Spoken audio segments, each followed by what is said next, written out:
Hi everyone, I'm Nettie K. Welcome back to my studio. Yes, it has been a long time since I've been back. Oh my goodness, when I turned on my YouTube channel, they said, hey, you haven't produced anything in over 6 months, get going. So, what have I been doing? I know a lot of you were concerned that maybe something terrible had happened and that maybe I left the planet or something, but no, I've been super busy. I've been painting, doing painting parties. Woo, oh my goodness, painting parties. For Ponderosa Center and Tamarack Resort and bridal showers and birthday parties and classes.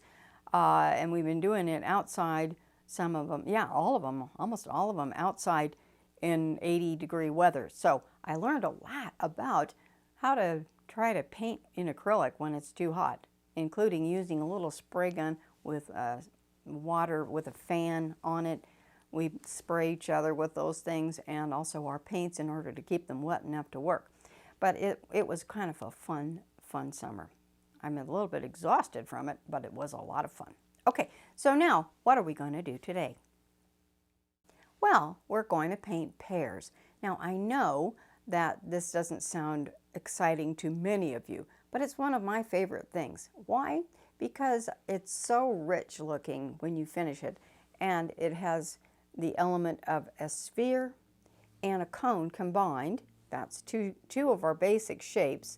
And then also I'm going to be using a single source light onto the pears, and this is what it looks like. So I've got one light, it's a little tiny spotlight that is on a little arm and that I can adjust. I love this. And then I shine it onto the pears to where it casts a shadow. It's really important to get your light to where you can see a nice shadow on it. It just sets it off and makes it look just absolutely beautiful. So let's get going. Yeah. It's my palette. I hope you can see that. It's just a simple palette. I've got a little bit of Indian yellow up here, which is transparent. You can use transparent orange if you want, but it's an Indian yellow. It's a very, very transparent color. And then I have a little quinacridone violet, a little bit of yellow ochre, and I have some cadmium yellow medium, some cadmium lemon, or a really light yellow, and phthalo turquoise, and a little bit of ultramarine blue. Ooh, ultramarine blue. Okay, and then over here I have a little bit of white. It doesn't take a lot of paint to do this, so I'm not going to get too carried away. But on top of that, I am going to be using a little bit of, a little thinner, a little odorless thinner in a can. And that's just to keep the paint wet to start with. You want to start thin and then develop, it's like thin to thick, and then you don't want to add oil right at the beginning unless you want to keep adding oil the rest of the time. But this is the Neo Mega Medium. I'm going to dump a little bit of that out. It's a gel. This is a gel, and I really, really like it. It's made by the Gambling Company. And let's see, I'm going to plunk some of that out. It kind of almost looks like Vaseline, but not. Okay, so, and it gives it a little bit of a sheen when you finish your work. So I like it a lot. It's my favorite. Okay, and a few brushes, not too many. I've got a big fat one and a middle-sized one. I'll usually use a big one, a middle-sized one, and a small one. You know, 3 brushes is good enough. And a little rag. Okay, so I'm going to start out by kind of, just for your sake, I've got this canvas right here, which is an 8 by 10. It's not very big, I know, but, you know, we don't have all day. So anyway, okay. Now I'm going to dip into my thinner to start with, and I think what I'll do is I'm going to start with a little bit of that Indian yellow, and I'm going to just thin that out and figure out what the shape is of that first pear, which is the golden pear. And I'm going to look, when you are, make sure you get a good setup, you guys, and then put that light on it, and don't forget, you know what happens when I'm painting with my students? They're looking at my painting instead of looking at the pears. But the whole point is to learn to look at what you're painting. Now you can look at both of them if you get a chance. but I'm going to just give myself a little indication of what the shape is of that pear. And I don't want to make just a bunch of lines. In fact, if I can paint it in mass rather than with lines, I think it would be even better. But for your sake, I'm going to do it this way. And this is the size of the first pear. And then I'm going to come back in and we're going to take the same color. This is just a drawing medium, drawing color. It doesn't have anything to do with the color of the actual pear. And then I'm going to find where that other pear comes in. And I can always correct it if I find I've made a mistake. It's only paint. I just take a little rag with some thinner and I can wipe that right off. Oh, another thing that I wanted to mention, you guys, get a bunch of these Q-tips as well, because it really helps to get your edges to where they don't look too edgy, and you can blend with it. Okay, so I've got this big fat pear, which is going to be the green one, and I'm going to tilt it down. It's kind of got a round little behind like this. We're seeing the back of the pear, and then it kind of comes down and lays on the table like this. And then I've got a shadow that is going to come out. There's a shadow that comes out like that, and then one that comes out there and splits off a little bit. Now, if you've noticed, I'm working on a gray canvas. Well, why is that? Oh, it's kind of fun to have a toned canvas, because when I can put a white stroke of paint on there, you're going to be able to actually see it. Yay, if I put a white stroke on a white canvas, you're not going to see it. So here's my very first part of that. Now, I'm going to, at this stage, I'm going to get a larger brush, and I'm going to think about what the shape of those shadows are. And so I'm going to take a little bit of my Indian yellow, not yellow, it's an orange yellow, and a tiny bit of quinacridone violet. That's going to be the initial shadow for the pear, the first pear. And then I might add a little bit of blue to it. But right now, I'm going to try to figure out what is the shape of that shadow and get that put in that Indian yellow and a little bit of quinacridone violet. Okay, and it just makes it a little bit of a beautiful dark kind of purpley brown color, and we'll find out. It bumps up right up against that little green pear there. And then I had some red ones, but I'd gotten them home, and by the time I got them home, they were so ripe already, the peeling just started coming off, so I ate it. So we're back to these two colors, and I really like these anyway. I'm going to plunk in the belly button of this one right there. There we go, while I've got that dark on here. And there's that. Like this. Okay, and then I'm going to put in a little bit of my blue, and that is the ultramarine blue. I haven't cleaned my brush at all. I'm putting blue and a little bit of the quinacridone violet, and I'm going to come under it. You can see it's quite a bit darker, and I'm going to create that parting line on the table, and then make a shadow, just a little bit of a shadow like that. And I don't want it to be a big dark hole in the table, but it's just kind of one of those that is going to start dark where it's next to the fruit, and then it will begin to get lighter. I just got that right into the fruit. It's only paint, don't panic. And then I'm going to come in with, let's see, I want to get my brush a little bit wet again, and then I'm going to add just a touch of white to it, and I think I want to put a little turquoise in it just to cool it down a little bit, and so then it kind of comes out like that, a little bit cooler. I can use a rag at this stage, and I lighten it up just a tad around the edge like that. And I can use a rag or a little Viva towel, the signature kind, and just fuzz it out a little bit so that it looks like a shadow and not a hole in the table, okay? if you draw a line around your shadow and fill it in with like dark color, black or whatever, it's going to look like a hole in the table. And we're not playing miniature golf here. No, we're painting a painting on a table. Yeah, okay. So you can see it's nice and fuzzy and beautiful. And so now, what about this shadow over here? Well, I'm going to go into my turquoise, and I want to put a little bit of that, that yellow color, the transparent Indian yellow. Let's see if that works. And I'm going to find out where the shadow is there, and it crosses over in front. That's what makes it so interesting, is overlapping. I love overlapping things. And remember, our light's coming from here, so this sphere shape is going to be dark on one side and light on the other, and middle in the middle. And this goes away from the light right here, so I'm going to paint that in. And I've got this. This is kind of a dark, just a dark green. And let's see if it does anything else. There's a dark green right like that.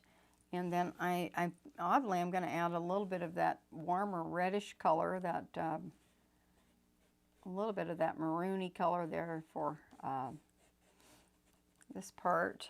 And while I've got that green on my brush, I'm going to throw a little bit because it's not quite dark enough on that. I'm working the whole painting kind of at the same time, which is good. It's good. Find your shadows. Find the shape of your shadows. And then you put in your middle tones, and then you put your lights in. So we're going to head for the middle tones. I'm going to wipe that brush off and get a clean one here. And then I'm going to come in here and say, all right, what color is that? Well, I'm going to take a little bit of the cadmium yellow. You know what I need to do? I need to check something. No, it's correct. I thought for a second, oh, I did too. That cadmium yellow that I put down was an acrylic. Oh my gosh. Okay, not good. Hang on. That was bad. No wonder that didn't work. Okay. Try that again. Okay. Okay, so now I'm going to come in with a little bit of my transparent orange and my light lemon yellow, and I'm going to put that over here. That's a really light one, so I'm going to come back in and darken it up just a little bit. We're going to come in and put in the middle lights, okay, or middle tone right there, like that. Oh dear. Okay, and I'm going to go back in and make that a little bit more orange, like that, and then we'll come back in with this, a little bit of orangish, that transparent yellow, like that. And you can see it's already starting to really look as though it's kind of glowing, isn't it? Yeah, it really is. It really is. Okay, now I'm going to kind of scumble that together with the shadow a little bit. And while I've got this on here, I'm going to now go into a little bit of my white. And I don't want straight white. I'm going to add a little tiny bit of the, I'm going to try a little bit of the quinacridone purple with white. So it's not just in your face white. I'm going to do it kind of a complementary color. It's just slightly off white, and then I'll put in a little highlight like this, and it really just lightens it up beautifully. And then we'll just play around with that highlight a little bit and blend the edges of the highlight. I'm not blending the whole thing into it, you guys. I'm blending what the outside edges of the highlight into, this has got such a funny shape to it, into the pear. And then down here it's not nearly as light because it's not right in line with the light. Okay, now I'm going to come up and put in another little cool on top of that, so it's a little bit of a greenish white. We're going to add that on. So I made it and I broke it and I made it again. Make it, break it, and make it again. That's what Helen Van Wyck used to always say. So it stands out like that. Okay, now while I've got this on, I'm going to go back in with the lemon yellow, cadmium yellow, and I'm going to put the cadmium yellow in. This time I'm going to add a little medium to it just because. I'm going to put that cadmium yellow in. It's really, really bright. And I know this is a green pear, everybody, right? I know that. I know. But I'm going to give it an underpainting in that yellow. And then I'm going to put this over here because this is a much lighter. And you can see I've picked up a little bit of that green underneath, and it's already kind of working its way in to this painting. I'm going to wipe off my brush, and then I'm going to come back in with just a tiny, tiny bit of the teal mixed in with the cadmium yellow. And we're going to make a middle tone. That's really, really bright, isn't it? It's really bright. I'm going to come in like that. Now, if I want to make, this is really obviously extremely bright. And sometimes it's that bright and sometimes it isn't. So I also don't want it looking lighter green, darker green. So how am I going to fix that? Complementary colors. Okay, the complement to green is red. So I'm going to go back in with a little bit of that red, or the burgundy red, and I'm going to put a little bit of that in to the shadow color, just a tiny bit, and maybe even a little bit of that yellowy orange transparent color, just to give it interest. Otherwise it turns into lighter green, darker green, and that's not really interesting at all. So I'm adding a little bit of orange because the orangish Indian yellow works with that. Okay, here we go. Right between the light green and the dark, the light green and the dark, the light yellow and the dark green, I'm putting a tiny bit of that transparent yellow, and it just makes it just quite lovely. It's not exactly what I see, but here's the thing, you guys. When I'm painting, this is what I say. First off, we learn to paint what we see. That's really important. We're not just painting the symbol of a pear, because it's like if I had my eyes closed and I just decide, what does a pear look like? We look at what we're painting. Make sure you look at what you're painting, especially if you're doing a portrait, because it's not going to look like anything unless you do. So we learn to paint what we see, and then we add the things that we've learned. Okay, we learned that everything that's three-dimensional has at least 3 tonal values: a dark, a middle tone, and a light. All right, that's just, it has at least 3, otherwise it's not going to look three-dimensional. And then after we do that, and we begin to understand color, we understand that red, a little red with green makes things bounce a little bit, and that's called complementary colors. Violet with yellow makes things bounce. Your grandma's pansies is what I always say. And then blue with orange. So if I'm painting something blue that just looks too blue and it looks artificial, I'm going to add a little bit of orange to that. All right, so we're going to learn this as we go, and it will just make your painting so much more interesting. You know, especially if you're painting, well, anything, all right, anything at all. Paint what you see, add what you know, and then paint what you want to see.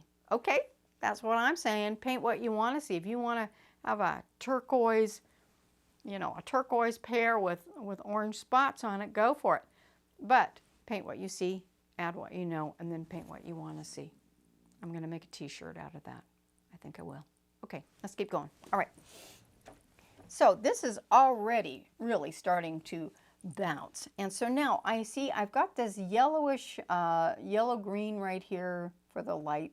I could leave it like that. So I'm not going to, though. I'm going to add then, if it's yellow, I think what I might do is I'm going to take a little blue, and we're going to see what happens. A little ultramarine blue and lots of white. So it's going to be cool. I might like it, I might not. I might decide that since it's a warm light on to my subject, this might not work, but I'm going to test it out and see what happens if I put a little light blue highlight on there, onto that. But this is really more of a greenish color. Let me think. Well, I'm going to come back in then with my little lavender highlight and see if that works even better. Lavender highlight, yeah, it kind of stands out better. And then I'm going to go back over here and add that. Make sure it's standing out nice. Oh yeah, that looks good. Try different ones, but you know, white by itself, not very exciting. You can go lighter green if you want, some yellow, some blue, some, just give it a little bit of flavor, and then you can come back in, you know, if you want to try just straight white. Let's see what happens. Okay. Well, not much, just a little bit. Okay, so I've got my highlights on. Well, what happens if you put your highlight on and it just doesn't feel light enough? Well, you can only go so far because white is your lightest color, right? And so what is going on is that you can only adjust one thing. You cannot make it any lighter, so what do you have to do? You have to make something darker, all right? Because if the area around the light is not dark enough, the light cannot be seen. That's just the way life is in general. We see joy in contrast with tragedy because it makes the joy even that much more joyful, doesn't it? So that means if I don't have enough dark on my painting or in my background, the pear cannot be seen as well. Well, let's just put that to the test. Okay, so I'm going to take this brush, and now I'm going to come back in with a slightly darker area. I'm going to take my blue or my teal. I'm going to add a little bit of the burgundy in there and maybe a little bit of our orange. So just about everything that's into our color. And now I'm going to come in and I'll darken up a little bit underneath there, just a tad. And so that pear kind of stands off. Now, if I want this pear to really pop out, I'm going to put some medium on that. And I'm going to now, as I'm looking at our reference here, I'm going to come up next to where there's a kind of a fold in the fabric. And I'm going to put this dark little strip like this. And then I'm going to come back in, I just hit that again, and I'm going to make this go this direction. This is just an area where the fabric kind of changes directions. And then I'm going to jump over that, and then it's going to come out right there. Okay. So now I have something that's even darker in which these pears can jump off of. Okay. And so now I'm going to come into our raw sienna or yellow ochre, I think is what I had on here. And we're going to come up along here. Let's see where this goes. This might go right up above it, just slightly lighter as the fold goes. And then I'm going to come in under here a little bit like that to where this is darker in front of the pear. Okay. Now you can see how that just sets that off a little bit, but I don't want it that dark. I'm going to probably lighten it up just a little bit. So a little bit of our burgundy with a little bit of our teal, burgundy and teal. Yeah, that works. And our medium. Let's see what kind of gray that brings in that's not, it makes it more interesting. And then I'm going to come up around this pear. It should be darker than the pear. And then I'm going to pull this over this way so it just makes sense. And then I think I've got this. This is kind of greenish. I need to change it up a little bit. And then I'm going to pull this like that, like this. Okay, now what's fun at this stage is now I can take my rag and kind of manipulate that so it looks nice and soft. I don't want any hard edges that take away from what's going on in the pear. I'm just softening that up. Isn't that beautiful? It's just beautiful. And I'm working right up next to it. I realize I just got a little ding on that. It's okay, it's only paint. And so now, as this paint kind of moves around, I'm going to create this a light raw sienna or yellow ochre with white and maybe a little bit of that bright yellow. Sorry, you can't see that right now. But mostly white. Okay, mostly white. All right, now what happens? Well, I'm going to come out here on the dark side of the pear. I want the dark side to really kind of stand out. So I'm going to now come around and throw some light right here and then bring it this way. And you can see how bright that is, like that. Goes like that. And then I'll come up here a little bit so that that dark can be seen. So it's light against dark, light against dark, light against dark. See that?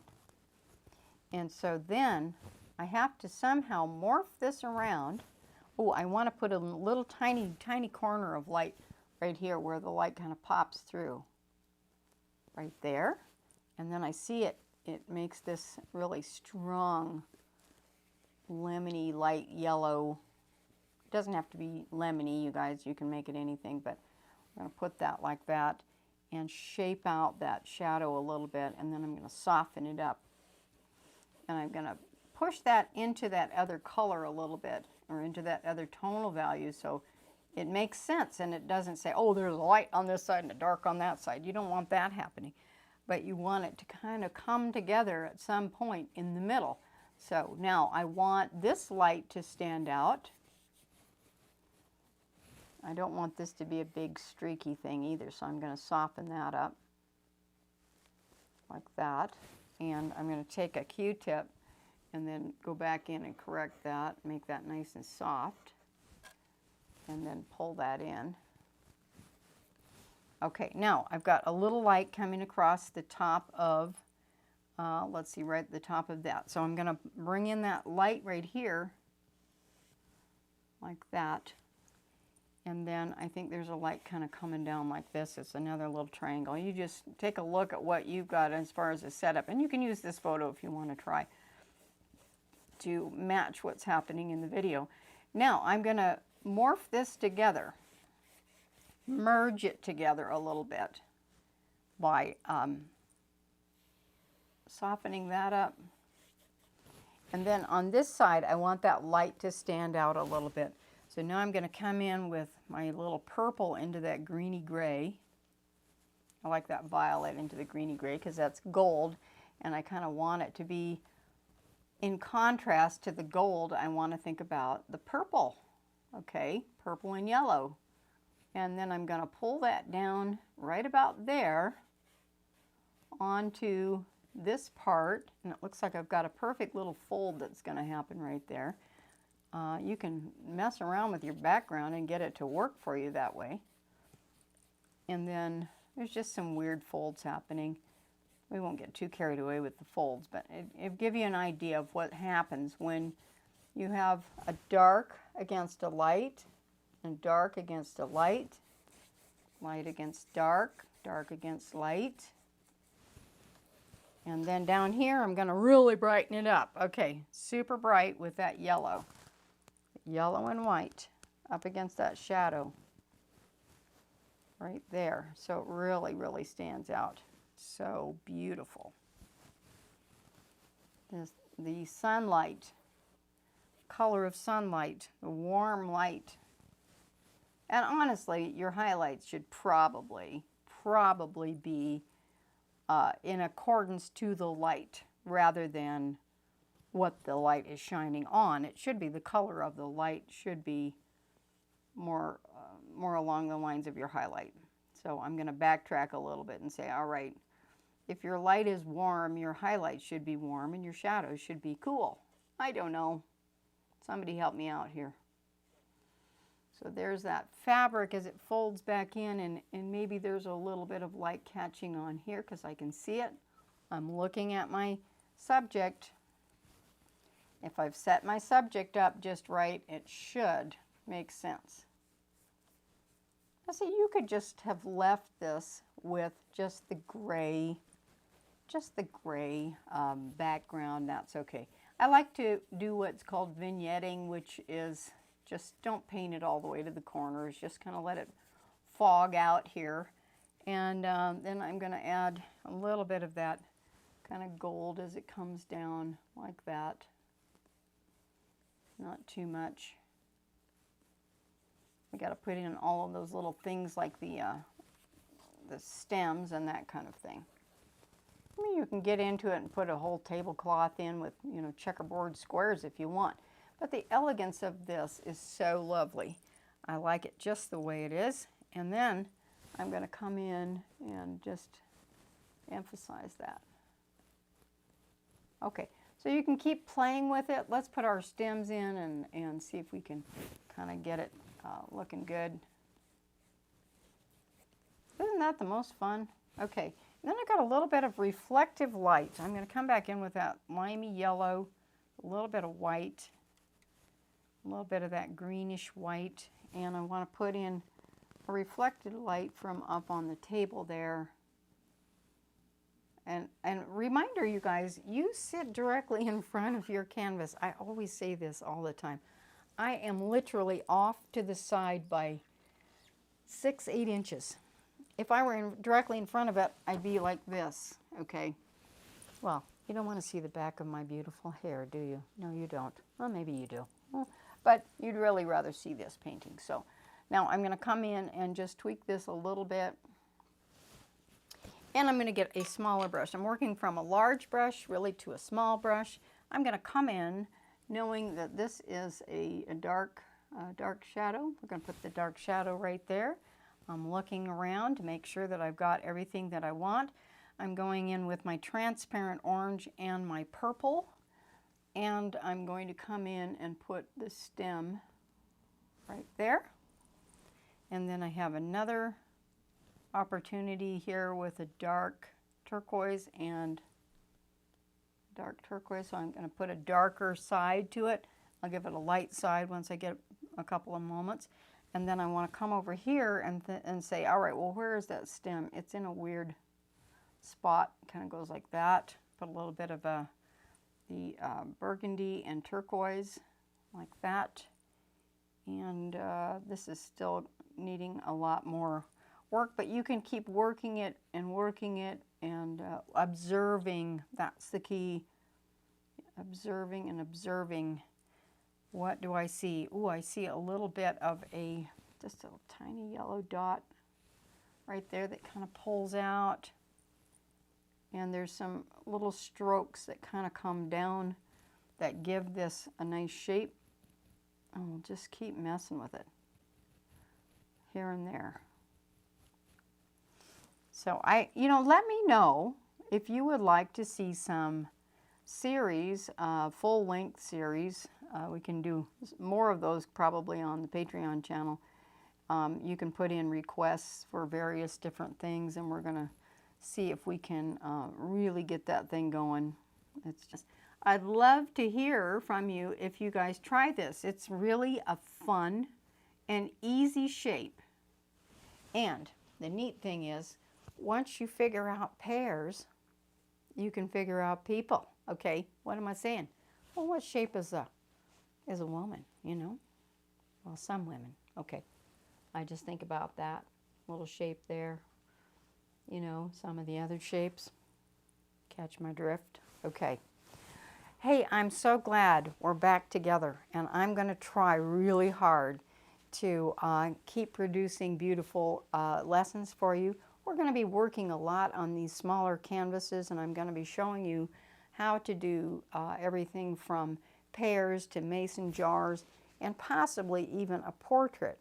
I just did the beginning of a portrait of my granddaughter, and it is just beautiful. She was 7 months old, and I took a photo of her in her little turban, and so I'm going to be doing that one in a shorter version, and then also a longer one for some of you that want to watch the whole thing. Okay, I hope. All right. So Love you guys, and I hope you'll join me next time. Don't forget to subscribe and get our numbers back up so YouTube knows that I'm alive. Wouldn't that be good? All right. Talk to you guys soon. Take care, and we'll see you again next time.